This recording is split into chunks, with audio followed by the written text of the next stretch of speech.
Hello, friends, and welcome back to Malicious Compliance Stories.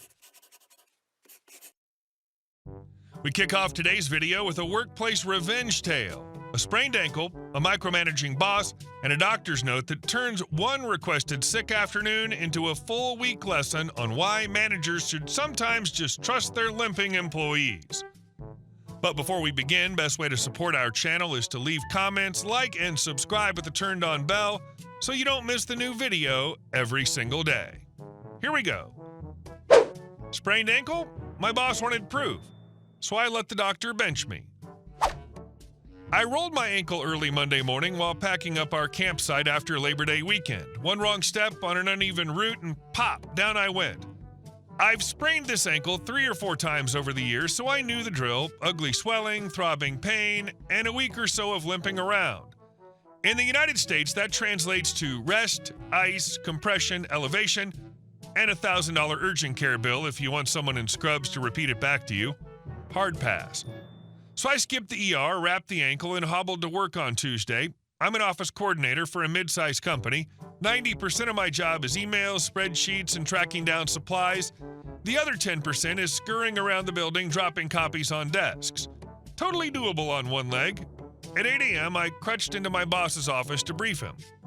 "Morning," I said, pointing to my balloon-sized ankle stuffed into a lone blue crock. "Rolled it yesterday packing the truck. I can work most of the day, but I'll need to head home after the morning rush and keep it elevated." His face dropped like I'd asked for a paid vacation to Tahiti. "Can't you power through?" he snapped. "We've got invoices piling up. And why haven't you gone to a doctor? Just pay the fee and get cleared." I reminded him that a sprain rarely requires medical intervention beyond rest and ice, and promised I'd finish the urgent items before taking the afternoon off. After an exaggerated sigh and a lecture about commitment, he waved me out. By Wednesday, the bruising was cinematic. Purples, greens, a shade of yellow I'm pretty sure doesn't occur in nature.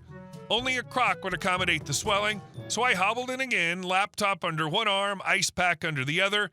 I hadn't even clocked in before Boss Man cornered me by the copier. "Still limping?" he said, eyebrows raised. "I really think you should get that checked." Translation: I'd like a doctor to back me up so I don't have to give you sick pay out of my budget. I repeated that I'd sprained it before, could work at my desk, and just needed staff to run my minor errands for a day or two. He grumbled. I asked if yesterday's missing time would be covered by my accrued sick hours. "Not without a doctor's note," he barked. Alrighty then, if a note was the hill he wanted to die on, I was happy to provide one, complete with whatever recommendations the physician felt appropriate.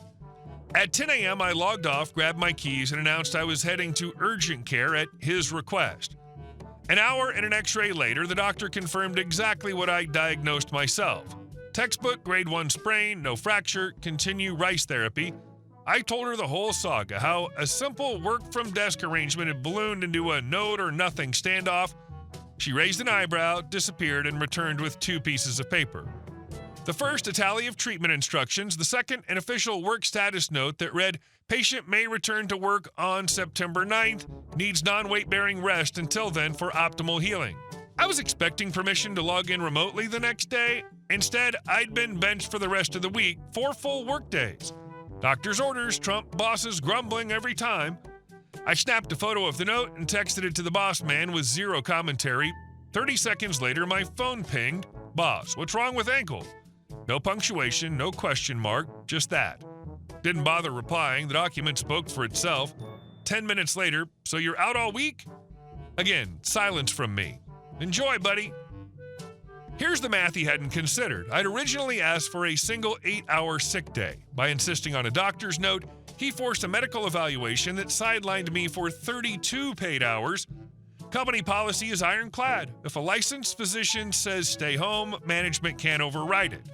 My unused sick bank easily covered the time. Thursday morning, I propped my ankle on 3 pillows, brewed coffee, and logged onto our employee portal just in time to watch 4 separate calendar invites appear. Urgent invoice meetings I would have handled solo if allowed to stay. Colleagues pinged me all day with frantic questions. I answered leisurely between ice pack rotations. By Friday afternoon, the gossip mill reported boss man in full meltdown, personally running paperwork around the building because no one else knew the quirks of my filing system. Each frantic footstep was another little ice cube on my ankle. Monday, September 9th, I crutched back in. Boss man muttered something resembling an apology, more to the floor than to me. I smiled, handed him the original return to work form, and settled at my desk. Moral of the story? If you demand proof, be prepared for what the proof might cost you. Sometimes the cheapest fix is just trusting the limping employee in the crock. I'd bet the cost of an x-ray in America that the boss is fuming about you taking any time off for a healthcare professional recommendation for such an insignificant injury. Heck, the boss will probably even say, you came in for a bit already anyway. And our second story. Turns out looking official near trains has consequences. Many years ago, I was in the model railroad club in our small city. We had a large modular layout that would set up at various places. In this particular case, we were set up with a number of other clubs in a museum in the big city about an hour and a half away. I was riding with a buddy, and he wanted to stop by a particular grocery store on the way for reasons I can't recall, so I had him drop me off at the rail yard that was a couple of blocks away. The important stuff to know. At the time, before 9/11, there was no fence around the yard. You just stepped out of the Goodwill parking lot and into the yard. It's 8 o'clock on a Thursday morning. I'm dressed slightly nicely. The museum didn't care for display operators that dressed too casually. I have my coffee cup, a reusable one. This was long before Starbucks was everywhere. And I'm studying my clipboard with the day's club schedule on it because there's no action in the yard. After a few minutes, a guy in work clothes, obviously a yard worker, comes up to me and says something like, "Sir, if you're ready, I can take you on board the locomotive for your test drive." Unfortunately, the D is an honest guy part of my brain spoke up before the "woohoo, I can drive a train" part got in gear, and I answered, "Sorry, I don't work for the railroad. I'm just a rail fan." He laughed. "Well, at least you're honest, but you need to get your butt out of the yard then." I just shrugged, thanked him, and stepped back into the parking lot.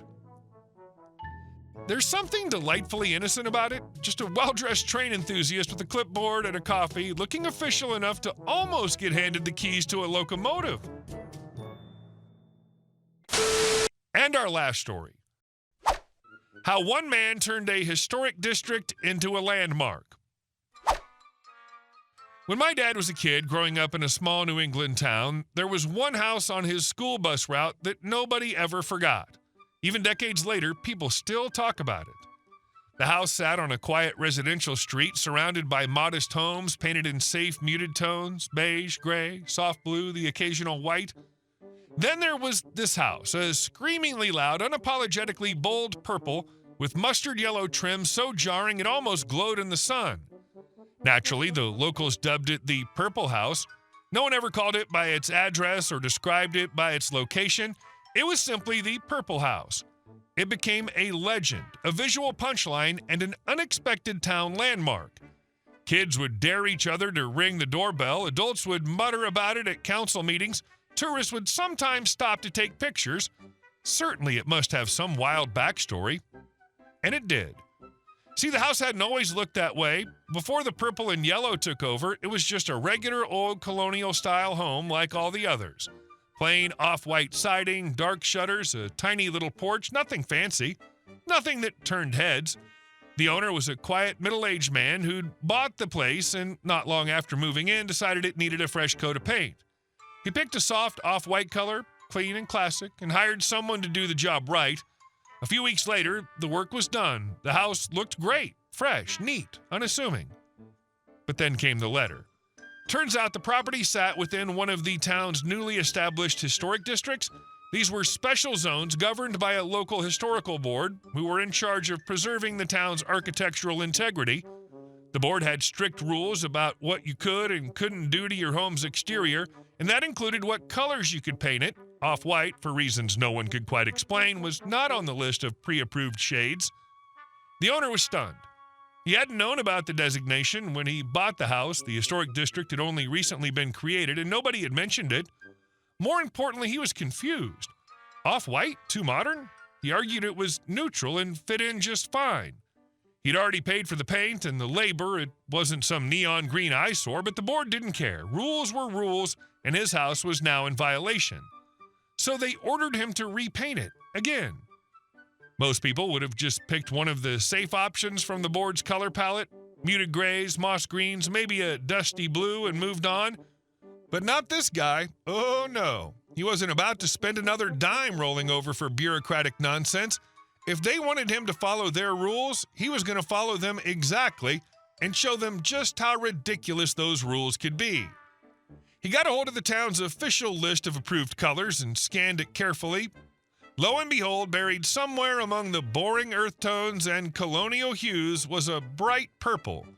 It was technically considered historically accurate based on some obscure Victorian trend no one remembered, and it was on the list. Right beside it was a similarly eye-searing mustard yellow.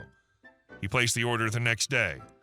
When the house was finished, it was impossible to ignore. It blazed like a beacon in the middle of a sea of dull, respectable homes. Purple walls, yellow trim, and for good measure, a bright red door, just to complete the ensemble. It was hideous. Glorious, but hideous. And best of all, there was nothing the historical board could do. Every inch of that house was 100% compliant with their rules. People were furious. Neighbors complained. Town officials fumed. But the board had backed itself into a corner. The paint job stayed. And the man, he just smiled and waved at every gawking passerby like he was hosting a parade. The Purple House became a symbol of petty revenge, of outsmarting bureaucracy, of one man refusing to be steamrolled by arbitrary authority. For years, it stood there exactly as he'd painted it, untouched. The man never changed it back, not even when neighbors begged or the town subtly hinted they'd help cover the cost. It was his masterpiece, his monument to defiance. A Technicolor screw you that lasted until the day he sold the house, and maybe even after. To this day, my dad says that no one ever forgot it. It's been decades, and people still refer to that lot as where the Purple House used to be. That's the kind of legacy that sticks. This story is an absolute masterpiece of malicious compliance, a glorious Technicolor middle finger to bureaucratic overreach that deserves to be immortalized in the annals of petty revenge history. Hey guys, thank you all for watching the video. I'll see you in the next one.